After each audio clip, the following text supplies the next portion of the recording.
Ladies and gentlemen, first and foremost, God bless the families, the thousands upon thousands of American families that lost sons and daughters in Afghanistan and Iraq, in Vietnam, in every conflict that we've had, in every war that we've had. God bless these families. If you're a disabled veteran, if you injured your knee, if you lost your hearing, if any sacrifice that you've made for this country, God bless you. This country can never repay you for what you've done to protect us and to keep us safe and strong and prosperous. You must delineate between the civilians, the politicians, the corrupt and opportunistic pundits and politicians that got us into these never-ending counterinsurgency conflicts. People like Bill Kristol and the Lincoln Project, who voted alongside Bernie Sanders for the Democratic Party, for Biden, for Clinton. Biden voted for all of this alongside Bush, Cheney, and Rumsfeld. So did Clinton. So did Kerry.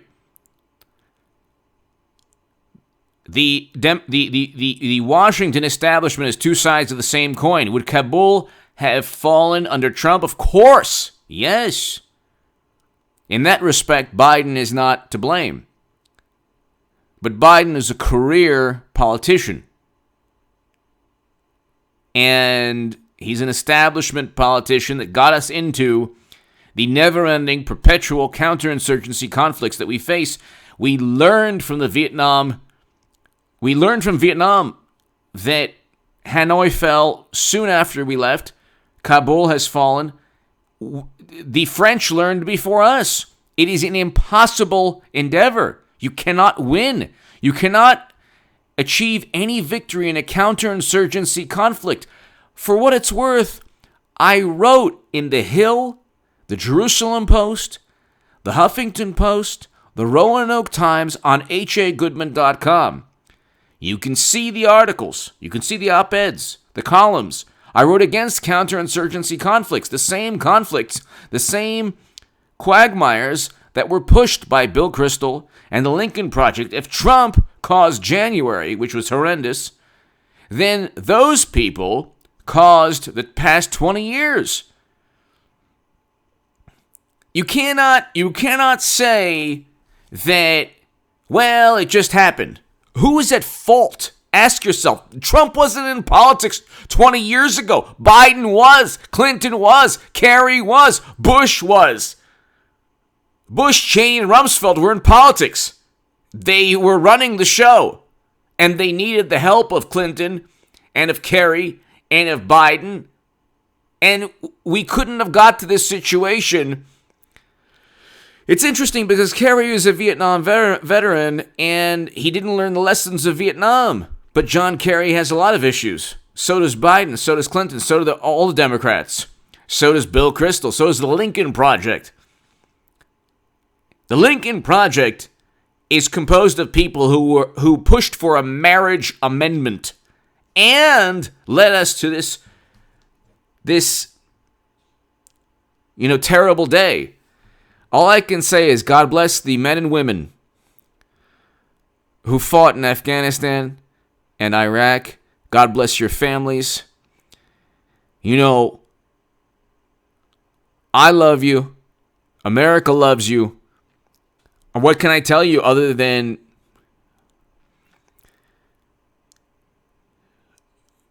as a country, we are nothing without the men and women who support and who fight for our freedoms. And this is the truth. And just like the Vietnam veterans who fought to protect our freedoms, and God bless the Vietnamese American community, God bless the Americans who are from Afghanistan and who are from Iraq. It is a situation where we have so many people who have left these countries for freedom in this country, in the United States of America. I used to know a person from Afghanistan who was at the local newsstand. A wonderful person who was an interpreter, and God bless all the interpreters. They need to be citizens immediately. They need to bring their families over immediately. That's one of the good things I guess Democrats have done. They got us into this mess along with Bush, Cheney, and Rumsfeld. But all the interpreters in Iraq and Afghanistan need to be immediate citizens, and all of their families and their extended families. Immediately. Immediately.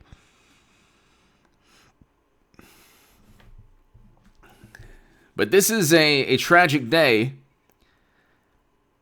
The adversaries of this country have taken over the country, have taken over the capital. And if you were a veteran, for what it's worth, and respectfully, let me say, you did everything possible, humanly possible, to protect our country. Your courage and bravery and heroism and nobility remains forever something to aspire to. And and Iraq and Afghanistan veterans, God bless you. The civilian leaders, the opportunistic, short-sighted people who lack wisdom, who know nothing about foreign policy. Bill Kristol knows nothing about foreign policy. This man has failed upwards. So is everyone in the Lincoln Project, who, by the way, some of whom, one person writes for the Daily Beast, or used to write for the Daily Beast. These people are two sides of the same coin. The liberal Democrats who've devoted their lives to spewing venom against Trump are the same people who got us into this. And you can't blame... Look, the adversaries of this country who took over the country, who took over Afghanistan, what can you say? They live there. We knew that there were the Sigma games, war games, scenarios before Vietnam. We knew we couldn't win. And we knew that we couldn't win because there's no victory in a counterinsurgency conflict. There's no definition of victory. General Daniel Bolger wrote a book, Why We Lost. There's no definition of victory. The United States military and all militaries are made for quick, decisive military objectives and military victories and wins. You cannot achieve a long-term victory in a counterinsurgency conflict. The French learned before we did in Vietnam, and we had learned the lessons. You can look throughout history. It's impossible. And, you have to ask yourself, who is the real problem? Who are the real problems? Who are the people who are the quote-unquote experts who have run this country into the ground? Are you better off in Biden's America? Ask yourself this. It's not Biden's fault that, Kabul fell. It's not his fault. Oh, well, he voted for all of this. And President Trump negotiated a May 1st deal. Okay, May 1st, not September. But you know what? It would have happened anyway. But Trump wasn't in office 20 years ago. He wasn't in politics. Biden was. He voted for all of this. That's why when I was telling people there's no difference between, a Republican and Democrat on foreign policy, there is no difference. You see when Michelle Obama and George W. Bush hug each other, that is the problem in this country. Not the friendship, not the love or admiration between the two. No, that's good. We need President Obama and Trump to hug each other and love each other and shake hands and drink a beer. That's fantastic. No. Two sides of the same coin. The Democratic establishment, the Republican establishment got us to this situation.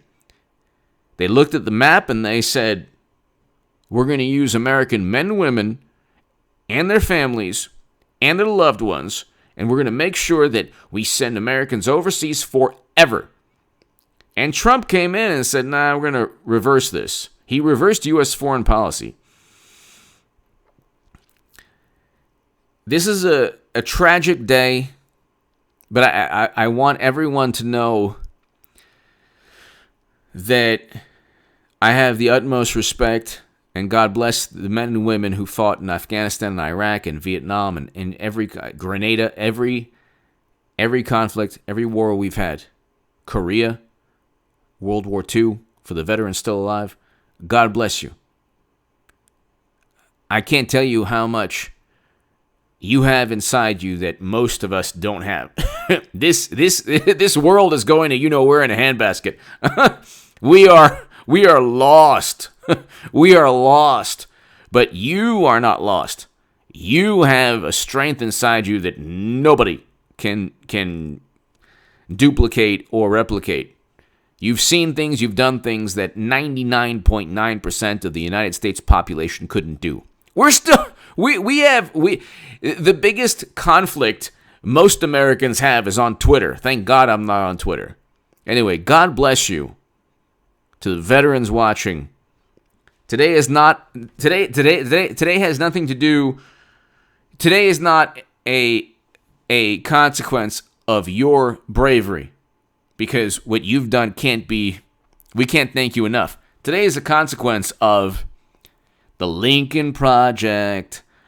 The wonderful Lincoln Project and all their little publications and Bill Kristol and all these wonderful people that devote their lives to opposing Trump. You caused all of this 20 years ago. I hope you're happy. You caused all of this. You are complete and utter failures. The Lincoln Project neoconservatives are complete and utter failures, and everybody around them, Bill Kristol, all of them are complete and utter failures. Because you advocated for every single military intervention for the past 25 years you've advocated for, and none of it's worked. And there's a line, a delineation. You must differentiate between the heroism and the courage and the bravery of American soldiers and the despicable pundits on CNN and MSNBC and all of these Fox News. You had conservatives in the early 2000s doing the same, pushing for the never-ending conflicts. Anyway, give me your thoughts below. Hit subscribe to this channel. If you're a veteran of any conflict, United States veteran, God bless you. I love you. And today's a tragic day. This week will be tragic. But it happened in Vietnam. It would happen anywhere. It's a counterinsurgency conflict. Take notes, Lincoln Project, you imbeciles. A counterinsurgency conflict cannot be won. There's no definition of victory.